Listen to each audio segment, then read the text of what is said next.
ce matin pour partager la parole de notre Dieu.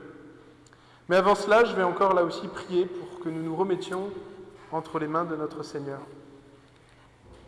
Je prie. Seigneur notre Dieu, nous avons vraiment besoin de toi. Nous avons besoin, Seigneur, d'entendre ta parole. Nous avons besoin que tu viennes restaurer notre âme. Seigneur, toi, tu prends soin de notre corps, de notre âme, de notre esprit. C'est toi qui es le bon berger. Et tu prends soin de chacune de tes brebis. Alors c'est pour cela, Seigneur, que nous te demandons que ce matin encore, tu fasses tomber sur nous ton esprit, que par ta parole, Seigneur, nos cœurs se réveillent, que nous puissions, Seigneur, reconnaître la vérité de ta parole, des choses que tu as annoncées depuis longtemps par la bouche des prophètes et par ton Fils bien-aimé. Oui, Seigneur notre Dieu, viens par ta parole toucher nos cœurs encore ce matin. Je te demande aussi, Seigneur, tout particulièrement de m'affermir, moi, ton serviteur. Viens, Seigneur, à mon secours ce matin. Dans le nom de Jésus. Amen.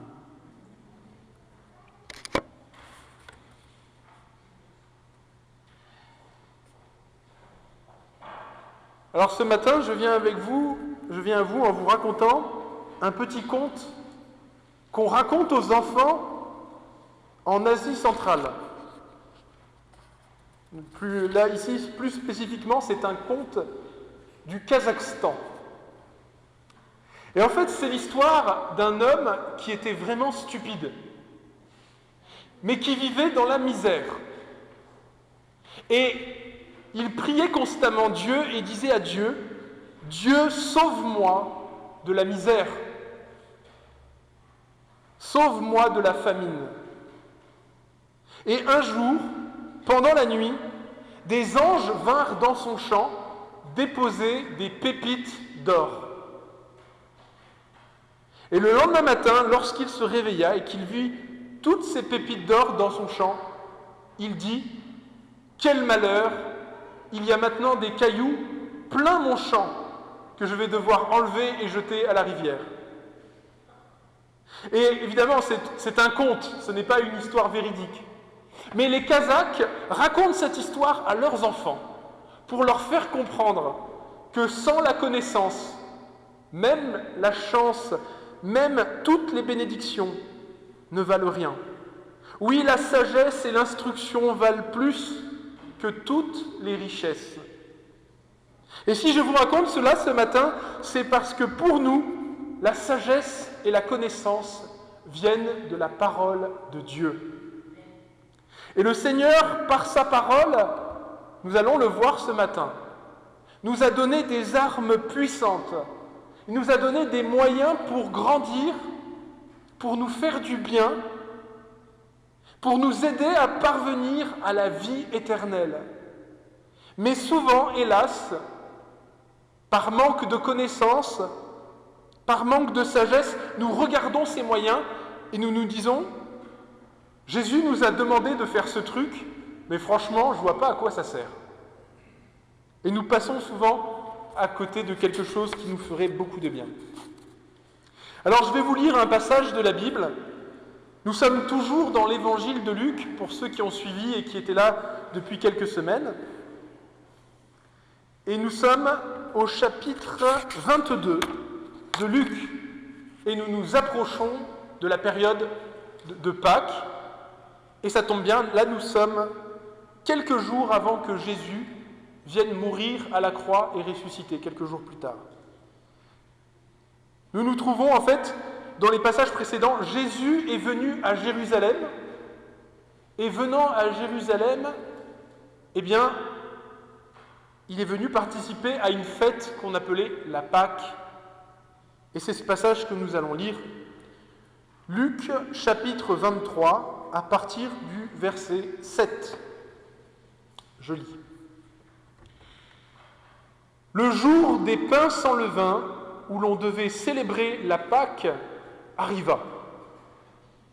Et Jésus envoya Pierre et Jean, ses disciples, en disant « Allez nous préparer la fête de la Pâque, pour que nous la mangions ensemble. » Et ils lui dirent « Où veux-tu que nous la préparions ?»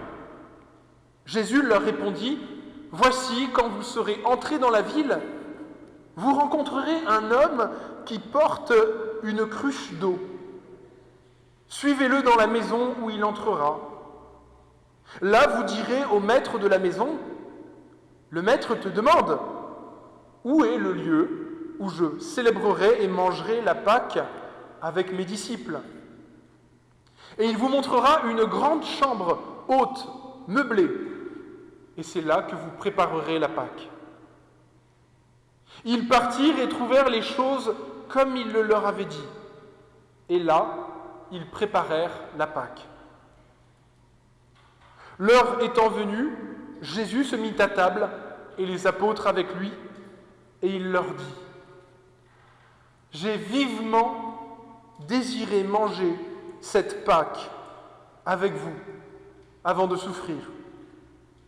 Car je vous le dis, je ne la mangerai plus jusqu'à ce qu'elle soit accomplie dans le royaume de Dieu. » Jésus prit la coupe et ayant rendu grâce, il dit « Prenez cette coupe et distribuez-la entre vous, car je vous le dis, je ne boirai plus désormais du fruit de la vigne jusqu'à ce que le royaume de Dieu soit venu. » Ensuite, Jésus prit du pain et après avoir rendu grâce, il le rompit et il le leur en donna en disant « Ceci est mon corps qui est donné pour vous, faites ceci en mémoire de moi. » Il prit de même la coupe après le souper et la leur en donna en disant « Cette coupe est la nouvelle alliance en mon sang qui est répandu pour vous. »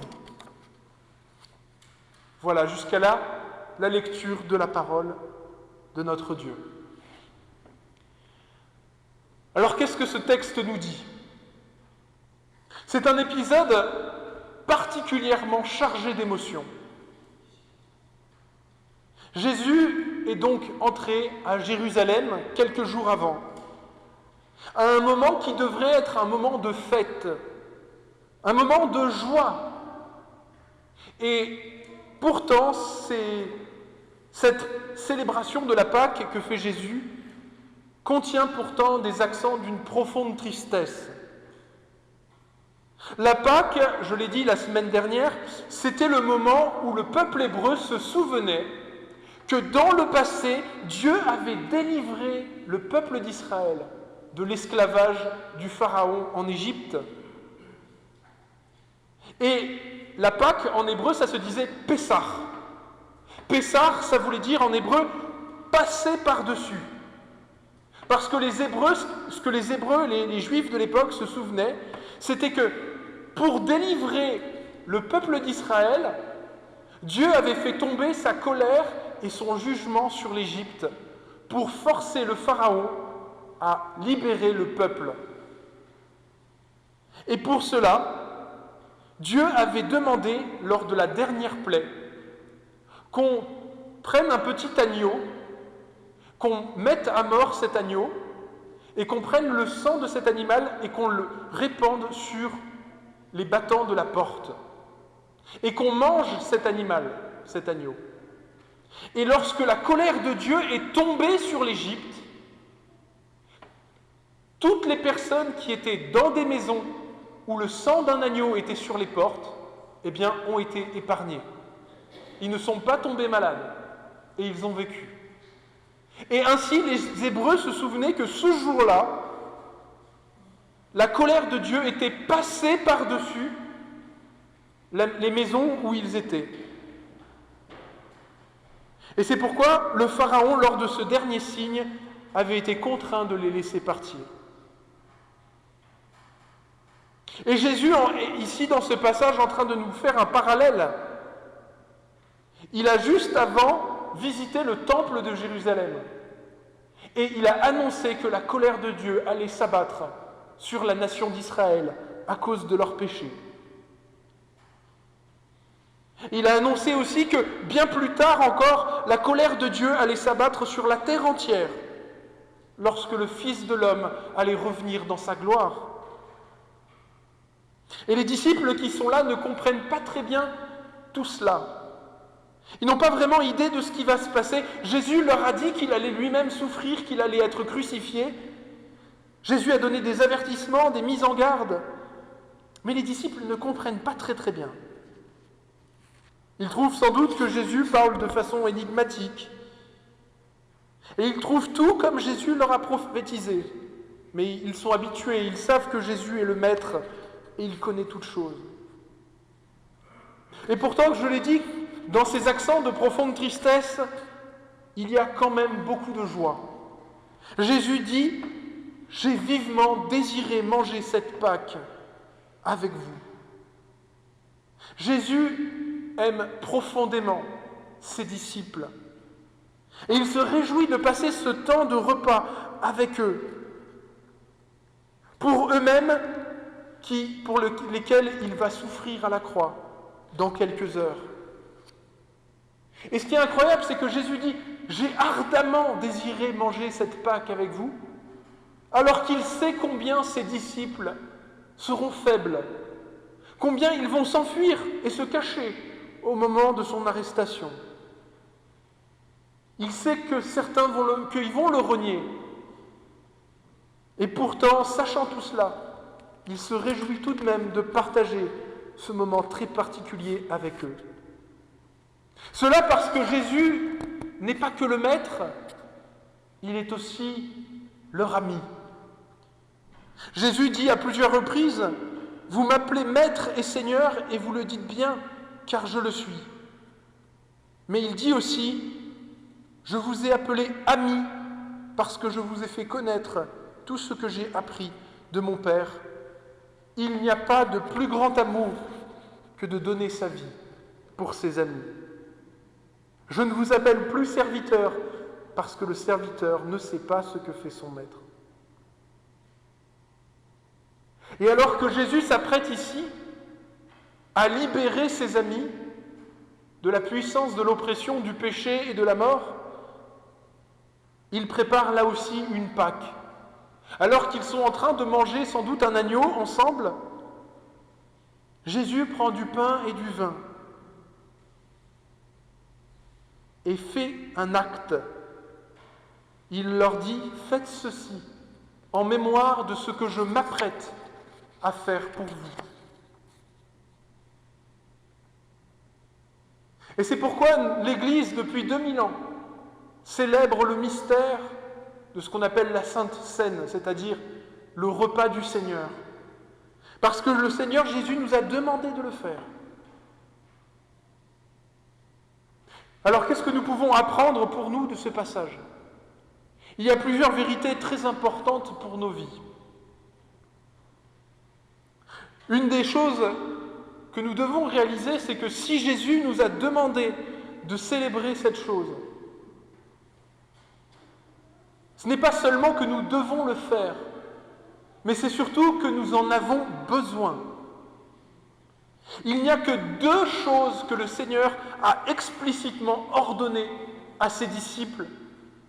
Il y a le baptême, quand Jésus a dit « Faites de toutes les nations des disciples et baptisez-les et enseignez-leur tout ce que je vous ai enseigné. » Et puis il y a le repas du Seigneur, quand il a dit dans le passage que nous avons lu « Faites ceci en mémoire de moi. »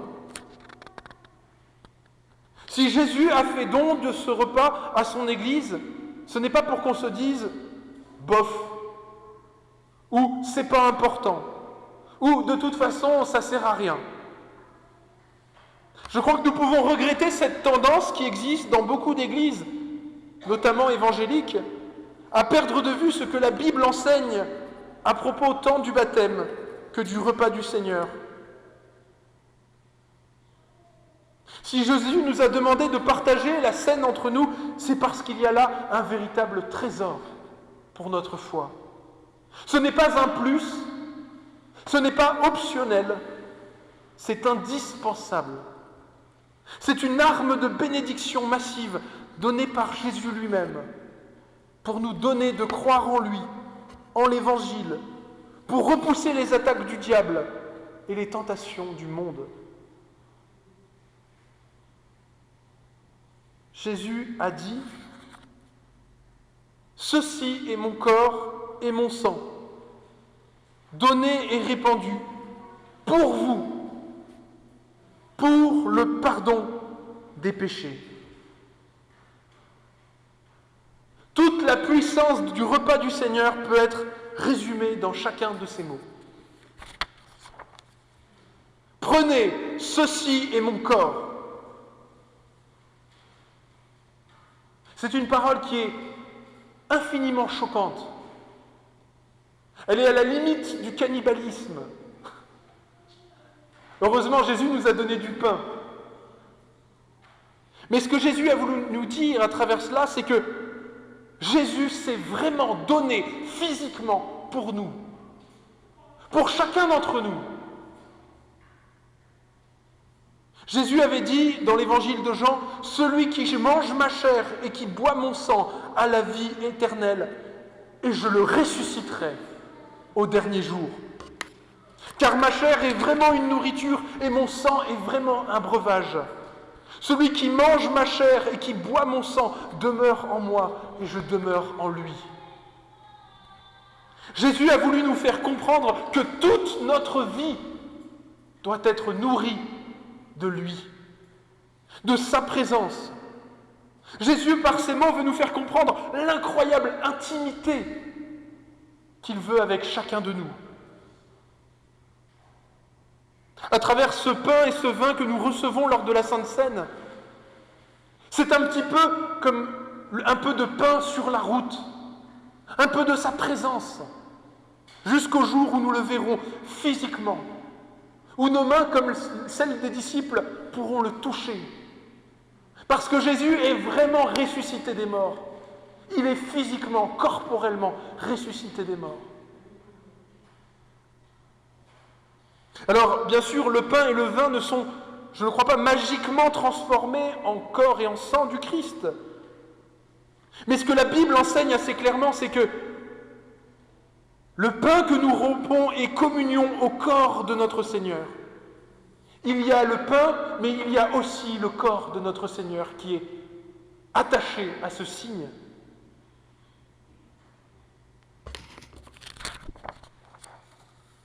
Et c'est pourquoi, d'une façon qu'aucune sagesse, aucune philosophie humaine ne peut pleinement expliquer, à travers ce pain et ce vin que nous recevons lorsque le Seigneur nous invite à sa table, nous avons de façon surnaturelle communion à la présence du Christ.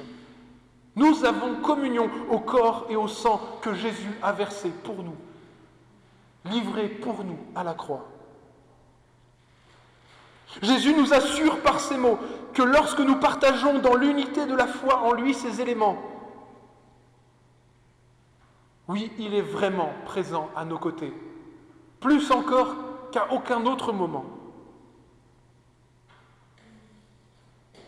Et c'est pourquoi l'apôtre Paul dit dans la lettre aux Corinthiens qu'il faut se garder de prendre part à la scène de façon indigne. Et que ceux qui la prennent de façon indigne mangent et boivent un jugement contre eux-mêmes.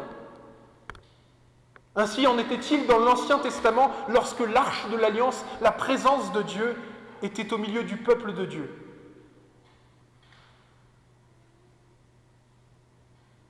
Jésus a dit « Faites ceci en mémoire de moi ». Ce qui est intéressant dans ces mots « Faites ceci en mémoire de moi », c'est qu'il ne précise pas exactement pour la mémoire de qui on le fait. Alors, évidemment, on pourrait dire, pour notre mémoire à nous. Oui, très certainement.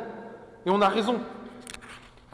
Mais il y a aussi, dans l'Ancien Testament, un autre épisode où Dieu avait là aussi donné un signe, qui était un signe à la fois pour l'homme et à la fois un signe pour Dieu.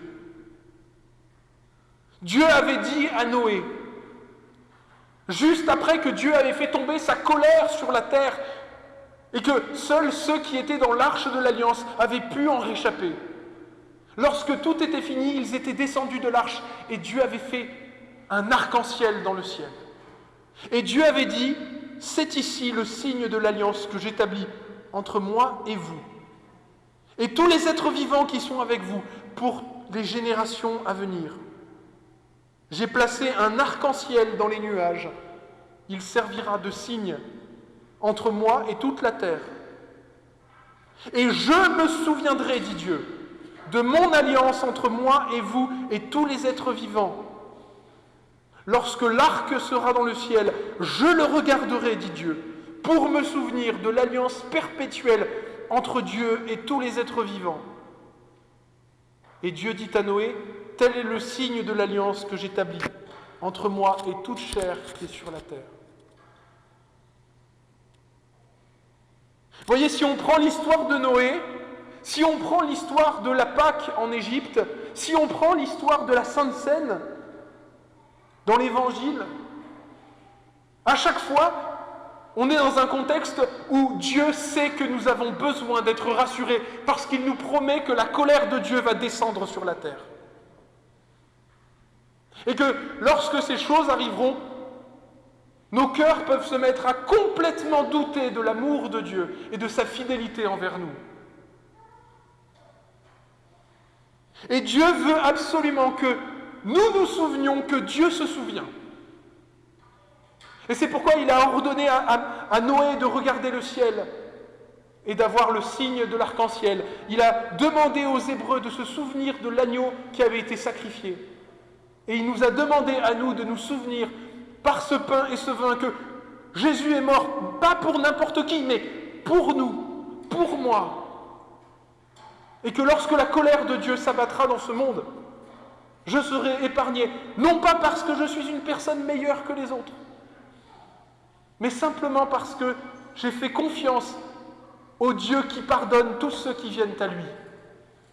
Et que Dieu promet que tous ceux qui se repentent, tous ceux qui viennent à lui, tous ceux qui disent à Dieu « Pardon, pardonne-moi, accueille-moi, je veux être ton enfant », Dieu les accueille. Et Dieu change ensuite leur cœur, il les répare, il les guérit, il les fait avancer, ils tombent, il les relève. Aujourd'hui, c'est un thème qui n'est pas toujours facile dans notre société, de parler de la colère qu'a Dieu lorsqu'il voit le monde. Mais je peux vous assurer que Dieu est en colère contre la façon dont les hommes vivent leur vie. Oui, l'humanité, lorsqu'elle se comporte comme elle se comporte, mérite la colère de Dieu, et la Bible nous dit qu'un jour viendra où la colère de Dieu s'abattra sur ce monde. Les cieux se dissoudront, la terre se dissoudra. Et les hommes devront faire face au Dieu créateur de toutes choses, qui leur a donné la vie, qui leur a donné le ciel, qui leur a donné l'oxygène, la santé, le bonheur, l'amour, tout. Et qui nous dira, qu'as-tu fait de ce que je t'ai donné ? Qu'as-tu fait de la vie que je t'ai donnée ? Parce que le ciel est à moi, le temps est à moi, la santé est à moi, tout est à moi, dira Dieu. Qu'as-tu fait de ce que je t'avais donné ?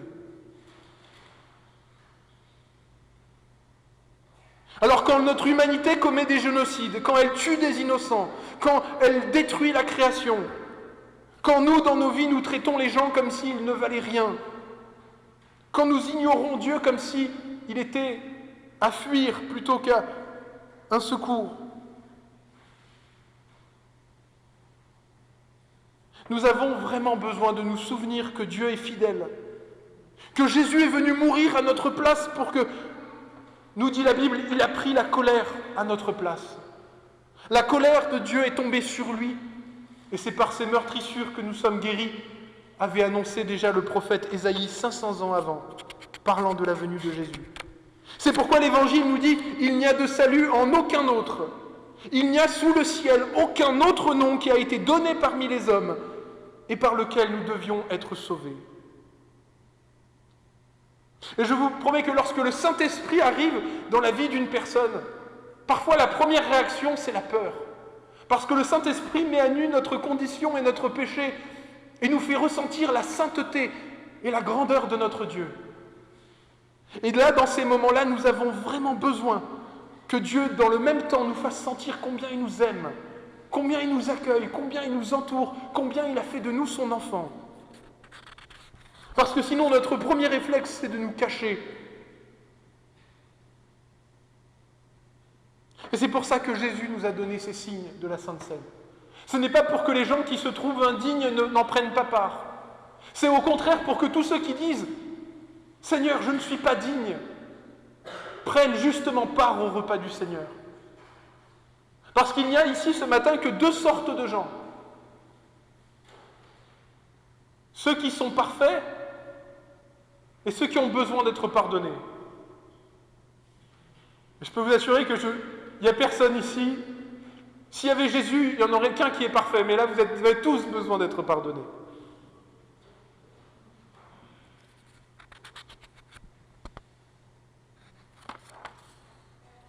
C'est pourquoi Jésus a précisé dans ces mots « Donné et répandu pour vous, pour le pardon de vos péchés ». Ce n'est pas évidemment que le pain et le vin qui nous fait grandir, mais c'est la promesse que Dieu accompagne. Vous savez, des fois on oublie que Jésus est un être physique. Oui, que Jésus a vraiment vécu sur terre. Des fois, on fait de Jésus juste une abstraction. On fait de la mort sur la croix quelque chose comme ça qui est dématérialisé. Mais aussi vrai que nous prenons part au pain et au vin, le vrai sang de Jésus, physique, a été répandu pour nous. La chair de Jésus a été percée par ces clous, par lesquels nous avons reçu la vie et le pardon. C'est pourquoi la Sainte Seine amène des gens à la vie éternelle, au même titre que la prédication de l'Évangile peut le faire. Lorsque nous allons prendre tout à l'heure le pain et le vin avec foi, nous disons à notre âme, mon âme, quel que soit ce que tu ressens dans ton cœur, Jésus est mort pour toi. Si tu crois cela, tu es en paix avec Dieu. C'est tout aussi simple que cela. Et c'est justement le chrétien dont la foi est la plus faible qui est appelé à se présenter à la table du Seigneur, parce que c'est lui qui en a le plus besoin. Jésus a promis, il a dit « Je ne mettrai pas dehors celui qui vient à moi ». Jésus a dit « Venez à moi, vous tous qui êtes fatigués et chargés, je vous donnerai du repos ». J'ai commencé par une histoire, je finis par une histoire. Je vous raconte un autre conte, c'est celui d'un petit enfant qui vivait dans une chaumière misérable et qui était un orphelin. Mais un jour, voilà qu'une promesse incroyable parvient à ses oreilles. On annonce que le roi veut adopter tous les orphelins du royaume et que tous ceux qui se rendent d'urgence à la capitale seront adoptés. Mais est-ce vrai? Le roi honorera-t-il vraiment sa promesse? On pèse le risque, le coût d'un si long voyage. Y aura-t-il encore de la place? Le roi va-t-il changer d'avis? Mais non, car voilà, accompagnant la promesse du roi, un tampon royal, scellé de la main même du roi qui assure le porteur que s'il se présente à la capitale, on lui ouvrira les portes et qu'il sera adopté, et que tout est prêt pour le recevoir. Ce tampon royal, c'est cela les sacrements chrétiens. C'est le baptême, mais c'est aussi le repas du Seigneur. C'est le sceau que le Seigneur nous fait, que le Dieu de l'univers nous fait, qu'il nous adopte et qu'il nous fait grâce, et qu'il nous fera hériter de son royaume, pourvu que nous croyions ce qu'il nous annonce.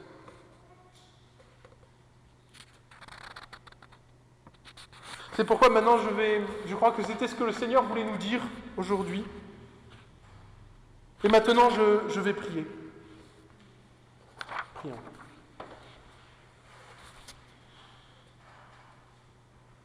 Seigneur Jésus, tu es un Dieu incroyable.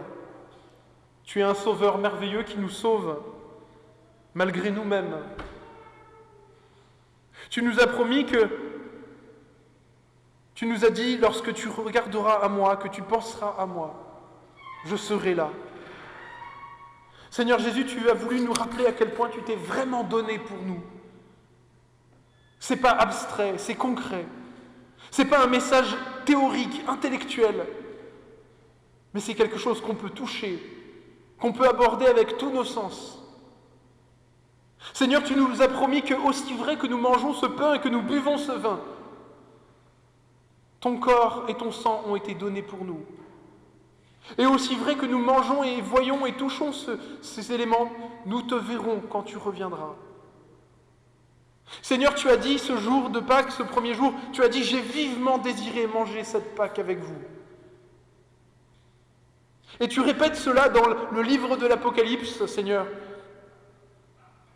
Et tu dis « Je frappe à la porte, et celui qui m'ouvre la porte, je mangerai avec lui et lui avec moi ».